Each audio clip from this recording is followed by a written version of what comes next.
Assalamualaikum warahmatullahi wabarakatuh. Saya Muhammad Oval Misak, NIM 20213103 akan menjawab pertanyaan-pertanyaan uji kompetensi 2 yang diampu dosen saya Bapak Irfai Fatkhur Rahman. Oke, kita langsung aja jawab pertanyaan-pertanyaan tersebut. 1. Jelaskan pola bentuk gabungan terikat. Tulislah kembali bentuk gabungan terikat berikut ini. Jawabannya adalah bentuk gabungan terkait adalah kata penulisannya, selalu digabungkan dengan kata berikutnya. Gabungan kata dapat membentuk kata adalah gabungan antara kata bentuk terikat dengan kata dasar. Oke, ini adalah jawaban nomor 1. Selanjutnya adalah jelaskan perbedaan bentuk penalaran deduktif dan bentuk penalaran induktif. Berikan contoh penerapannya. Jawabannya adalah penalaran deduktif adalah penarikan kesimpulan dengan pola umum dan khusus, atau bisa juga dipahami sebagai penelitian yang letak kesimpulannya ada di bagian awal. Contoh, dalam kehidupan sehari-hari, misalnya, kita menalar ketika kita menjatuhkan laptop, HP, atau benda yang lain. Kita akan berpelukasi bahwa benda tersebut akan jatuh. Penalaran induktif adalah penarikan kesimpulan dengan pola khusus dan umum, atau bisa juga dipahami sebagai penelitian yang letak kesimpulannya ada di bagian akhir. Contoh, dalam kehidupan sehari-hari, misalnya, kita menjatuhkan buku dan ternyata jatuh ke bawah. Kita menjatuhkan pulpen dan ternyata jatuh ke bawah. Berarti kita menyimpulkan bahwa semua benda akan jatuh ke bawah. Soal yang ketiga adalah jelaskan dan berikan contoh transkripsi dan transliterasi. Jawabannya adalah transkripsi adalah pengalihan tuturan yang berwujud bunyi ke dalam bentuk tulisan, penulisan kata, kalimat, atau teks yang menggunakan lambang-lambang bunyi. Contoh, cerita rakyat yang semulanya berupa sastra lisan ditranskripsi nilai kearifan lokal yang selama ini hanya diketahui oleh para orang tua.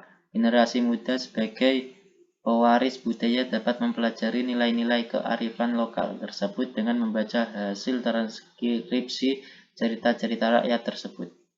Transliterasi adalah penyalinan dengan menggantian huruf dari abjad yang satu ke abjad yang lain, seperti dari huruf Arab ke huruf Latin agar dapat dibaca dan dipahami oleh siapapun.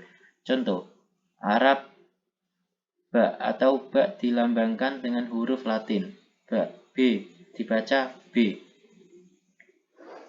Yang keempat adalah jelaskan penomoran bagian karangan berikut ini. Perbaikilah jika menurut Anda masih ada penulisan yang salah.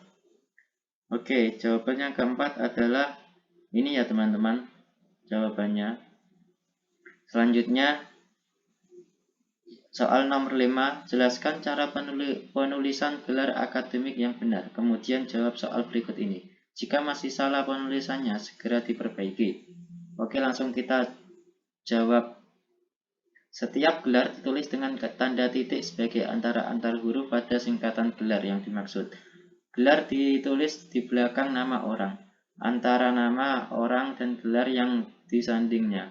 Dibubui tanda koma apabila di belakang nama terdapat lebih dari satu gelar, maka di antara gelar menggunakan tanda koma. Perbaikan tulisan seperti ini ya teman-teman. Perhatikan pertanyaannya dan ini disertai jawabannya.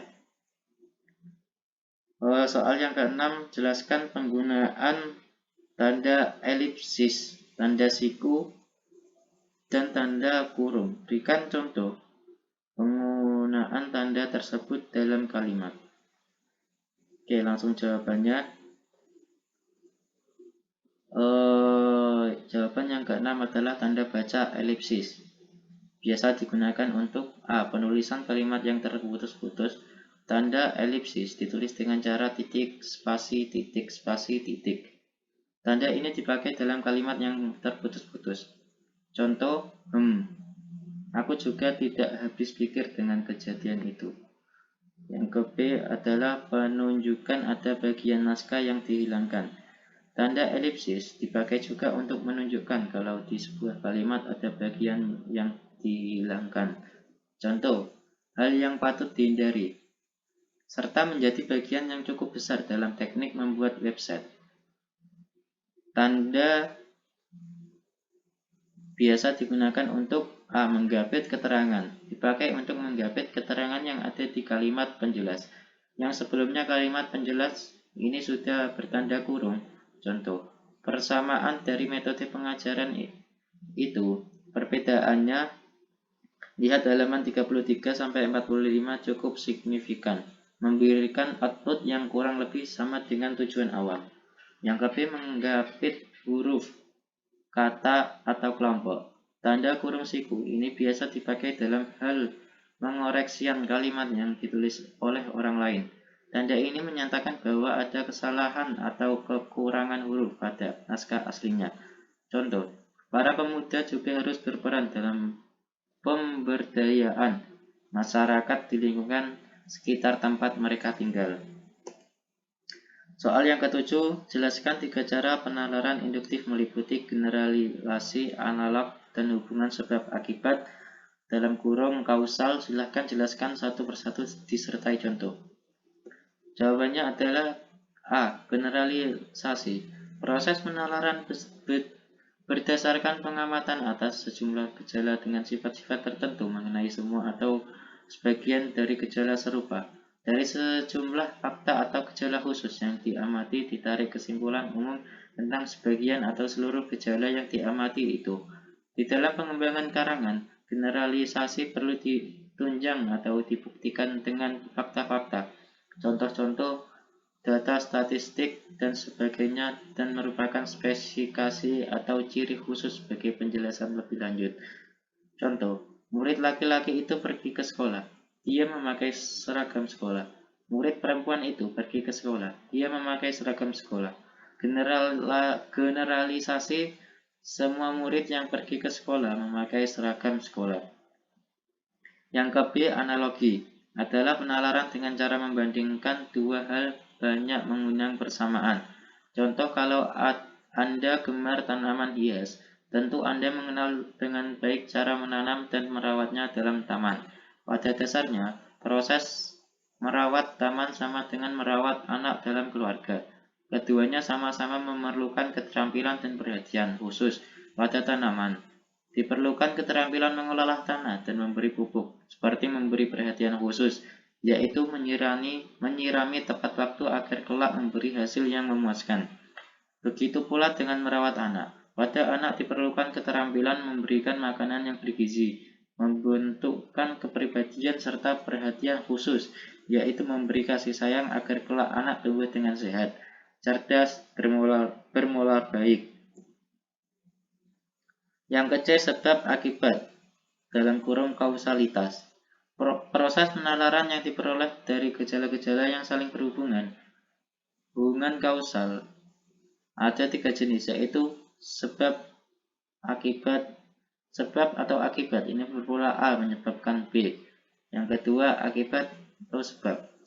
Akibat atau sebab ini berpola akibat dari B. Sebab, akibat 1, akibat 2. Suatu penyebab dapat menimbulkan serangkaian akibat. Akibat pertama berubah menjadi sebab yang menimbulkan akibat kedua. Demikian seterusnya, hingga menimbulkan beberapa akibat. Contoh paragraf sebab akibat. Harga beras dan kebutuhan pokok lainnya melonjak tinggi. Kenaikan harga-harga tersebut mencapai 2 kali lipatnya dari harga semula. Beberapa warung makan gulung, tikar, dan sebagian yang lain menaikkan harga dagangannya. Oleh karena itu, biaya hidup anak kos atau para perantau, terutama di kota-kota besar, bertambah mahal. Contoh paragraf akibat atau sebab. Mereka kini mendekam di penjara. Pertama, merekam mabuk-mabukan di tempat umum. Kedua, mereka membuat keributan di tempat umum. Ketiga, mereka membunuh orang secara membabi buta. Terakhir, mereka melawan petugas ketika ditangkap. Itulah sebab-sebab mereka dipenjara seumur hidup. Contoh paragraf sebab akibat 1, akibat 2. Pasokan beras di pasar tradisional pun semakin lama semakin menipis sehingga masyarakat kesulitan mendapatkan beras. Hal ini mendorong pemerintah melakukan impor beras dari negara tetangga dengan harapan masyarakat dapat dipenuhi kebutuhan pangannya selama menunggu hasil panen berikutnya. Soal yang ke-8. Jelaskan yang dimaksud dengan silogisme. Berikan contoh silogisme. Jawabannya adalah silogisme merupakan cara menarik kesimpulan secara deduktif, yakni dari premis-premis umum dalam kurung mayor dari khusus dalam kurung minor. Silogisme juga disebut sebagai penyimpulan tidak langsung karena konklusi diambil dari dua permasalahan yang dihubungkan dengan cara tertentu. Contoh sederhana ini. Premis mayor. Jika hujan, saya naik becak. Premis minor. Sekarang hujan. Konstruksi, saya naik becak. Soal yang ke-9. Apa yang dimaksud dengan konjungsi? Sebutkan jenis konjungsi. Dan berikan contoh penerapan konjungsi. Jawabannya adalah pengertian. Konjungsi adalah kata menghubung atau kata sambung. Menurut Hasan Alwi, penulis tata bahasa baku bahasa Indonesia tahun 2010, konjungsi adalah kata tugas yang menghubungkan dua atau satu bahasa yang sederajat. Kata dengan kata, frasa dengan frasa, atau klausa dengan klausa.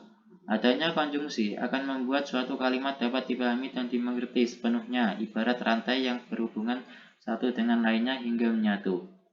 Jenis konjungsi. 1. Konjungsi aditif adalah kata penghubung yang memberikan keterangan tambahan. Itulah mengapa jenis yang satu ini sering juga disebut dengan kata penghubung gabungan. Tapi, tanpa mengubah keterangan di dalam kalimat sebelumnya. Ya, contoh, dan.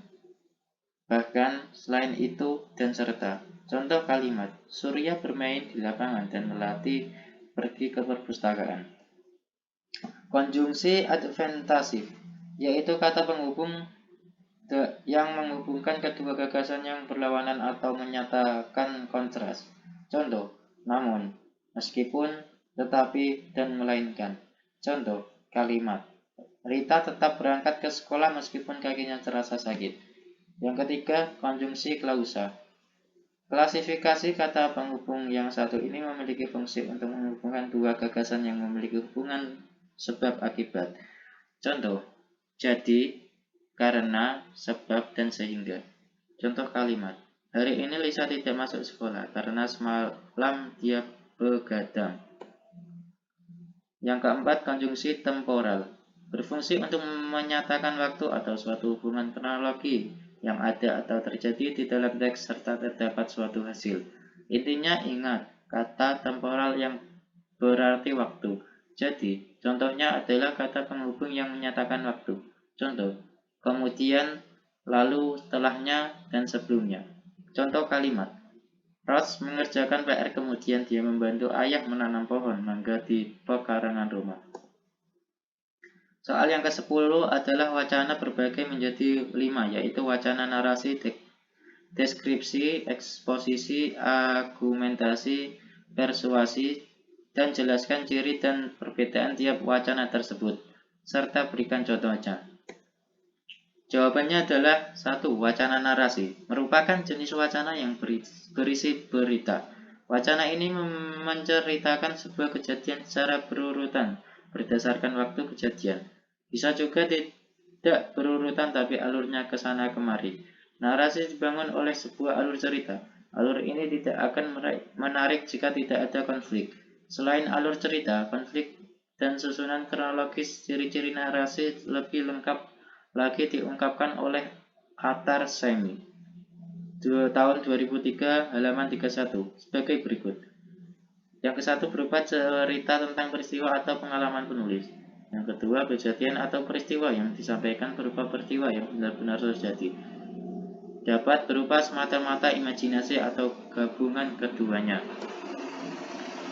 Contohnya, kegiatan di sekolahku demikian padatnya. Setiap hari aku masuk pukul 7 agar tidak terlambat. Aku selalu bangun pukul 4.30. Setelah mandi, aku pun sholat subuh. Kemudian aku segera menggunakan seragam sekolah. Tak lupa aku lihat-lihat lagi buku yang harus aku bawa. Ya, sekedar mengecek apakah buku-buku yang aku bawa sudah sesuai dengan jadwal pelajaran itu. Selanjutnya, aku makan pagi, lalu kira-kira pukul 6, aku berangkat ke sekolah. Seperti biasanya, aku ke sekolah naik angkutan umum. Jarak rumah dengan sekolahku tidak jauh, sekitar 6 km. Aku memang membiasakan berangkat pagi-pagi. Maklum, angkutan kota sering berhenti lama untuk mencari penumpang.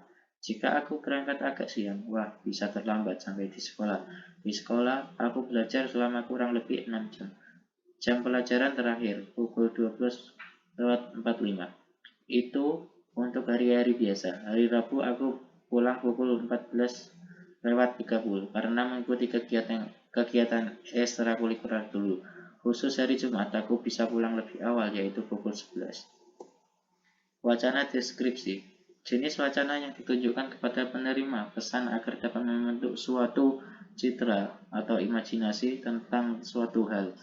Karangan ini berisi gambaran mengenai suatu hal atau keadaan sehingga membaca seolah-olah terlihat, mendengar atau merasakan hal tersebut. Biasanya wacana ini banyak digunakan dalam katalog penjualan dan kata-kata polisian. Ciri-cirinya adalah penggambaran tersebut dilakukan sejelas-jelasnya dengan melibatkan kesan indera. Yang kedua, membuat pembaca atau pendengar merasakan sendiri atau mengalami sendiri. Ditandai dengan penggunaan kata-kata atau ungkapan detail atau terperinci. Digunakannya kata-kata yang bersifat evaluatif yang terlalu abstrak. Umumnya menggunakan kata-kata yang bersifat objektif dan menggambarkan sesuatu. Contoh wacana deskripsi. SMAN 1 Kota Sukabumi merupakan SMA tertua di Kota Sukabumi. SMA Negeri 1 Kota Sukabumi lahir pada bulan Oktober 1961. SMA Negeri 1 mempunyai jumlah murid kurang lebih 1.500 siswa dan mempunyai 4 lapangan, yaitu lapangan basket, lapangan voli, lapangan sepak bola, dan lapangan badminton. Luas semansa kurang lebih 3 hektar dan memiliki 37 kelas serta 71 guru mata pelajaran. Semansa juga memiliki kantin yang begitu banyak. Ketika bel istirahat berbunyi, nanti semansa sangatlah ramai hingga siswa-siswi pun harus mendesak-desakan untuk membeli makanan. Kantin semansa menjual bermacam-macam makanan seperti gorengan, mie ayam, bas jus, dan masih banyak lagi. Ketika kantin ini ramai, suasana pun menjadi sangat panas, berisik, dan kotor. Kantin ini semansa sungguh sempit, sedangkan muridnya sangatlah banyak, sehingga kantin ini pun menjadi hiruk-pikuk. Yang ketiga adalah wacana eksposisi, merupakan jenis wacana untuk menerangkan suatu hal kepada penerima atau pembaca agar yang bersangkutan memahaminya. Dalam wacana ini diperlukan proses berpikir. Wacana ini digunakan untuk menjawab pertanyaan bagaimana karena menerangkan proses atau prosedur suatu aktivitas. Wacana ini isinya ditulis dengan tujuan untuk menjelaskan atau memberikan pengertian dengan gaya penulisan yang singkat, akurat, dan padat. Ciri-ciri data faktual yaitu suatu kondisi yang benar-benar terjadi ada dan dapat bersifat historis tentang bagaimana suatu alat kerja, bagaimana suatu peristiwa terjadi, dan sebagainya. Suatu analisis atau penafsiran objektif terhadap seperangkat fakta. Fakta tentang seseorang yang berpegang teguh pada suatu pendirian. Contoh wacana eksposisi. Jatuhnya pesawat berkapasitas 266 penumpang Airbus A300 Boeing 600 merupakan peristiwa kedua bagi Amerika Airlines. Beberapa detik lepas landas dari landas udara internasional O'Hare Course, tiba-tiba mesin kiri lepas dari dudukannya. Pilot tidak bisa mengendalikan pesawat akibat keseimbangan pesawat mendadak berubah dengan jatuhnya mesin berbobot sekitar 5 ton. Pesawat mendarat dan menghujam tempat parkir kendaraan 31 detik kemudian dan 271 penumpang plus awak tewas seketika. Kecelakaan lain menyangkut mesin copot dialami oleh pesawat kargo El Al milik Flag-Jar Israel, 4 Oktober 1992. Mesin nomor 4 atau yang paling ujung pada sayap kanan tiba-tiba lepas akibat dua force pin, baut kedudukan mesin lepas. Disusul kemudian oleh mesin nomor 3, mendadak kehilangan 2 mesin. Pilot tidak dapat mengendalikan pesawat dan menabrak gedung bertingkat di Amsterdam, Belanda. 4 awak tewas berikut 47 penghuni bus yang ditabrak. Yang keempat adalah wacana argumentasi, merupakan jenis wacana yang berusaha mempengaruhi pembaca atau pendengar agar menerima pernyataan yang pertahankan, baik yang didasarkan pertimbangan logis maupun emosional. Sebuah wacana dikategorikan wacana argumentasi apabila bertolak dari tanya isu sifatnya berkontroversi antara penutur dan mitra tutur. Pengembangan karangan argumentasi dapat berpola sebab akibat sebab atau pola pemecahan masalah. Ciri-ciri berisi argumen-argumen sebagai upaya membuktikan suatu pendapat atau sikap. Bertujuan meyakinkan pembaca agar mengikuti apa yang dikemukakan penulis. Menggunakan logika atau penalaran sebagai landasan berpikir. Contoh wacana argumentasi. Akibat perkembangan perekonomian dan pertambahan jumlah penduduk, konsumen energi di dalam negeri juga meningkat. Kebutuhan gas di Pulau Jawa pada tahun 2002 sebanyak 943 juta kaki kubik per hari. Tahun 2005 meningkat menjadi 1136. Pada tahun 2010, kebutuhan gas di Pulau Jawa diperkirakan 2.252. Tahun 2015 sebanyak 3.441. Wacana persuasi merupakan wacana yang bertujuan mempengaruhi mitra tutur untuk melakukan tindakan sesuai diharapkan penuturnya. Terkadang wacana persuasi menggunakan alasan yang tidak rasional, misalnya iklan atau rayuan. Persuasi berasal dari pendirian bahwa pikiran manusia dapat diubah, harus menimbulkan kepercayaan para pembacanya. Persuasi harus dapat menciptakan kesepakatan atau penyesuaian melalui kepercayaan antara penulis dengan pembaca. Persuasi sedapat mungkin menghindari konflik agar kepercayaan tidak hilang dan supaya kesepakatan mendapatkan tercapai. Persuasi memerlukan fakta dan data. Contoh wacana persuasi. Sistem pendidik di Indonesia yang dikembangkan sekarang ini masih belum memenuhi harapan. Hal ini dapat terlihat dari keterampilan membaca siswa kelas 5 SD di Indonesia yang berada pada peringkat terendah di Asia Timur setelah Filipina, Thailand, Singapura, dan Hong Kong.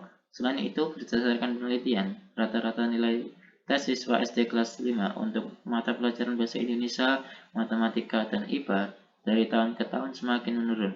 Anak-anak di Indonesia hanya dapat menguasai 30% materi bacaan. Pernyataan ini disajikan bukan untuk mencari kesalahan penentu kebijakan pelaksana pendidikan dan keadaan yang sedang melanda bangsa, tapi semata-mata agar kita menyadari sistem pendidikan kita mengalami krisis. Oleh karena itu, semua pihak perlu menyelamatkan generasi mendatang. Hal tersebut dapat dilakukan dengan memperbaiki sistem pendidikan nasional. Terima kasih. Itulah jawaban-jawaban dari saya. Semoga bermanfaat.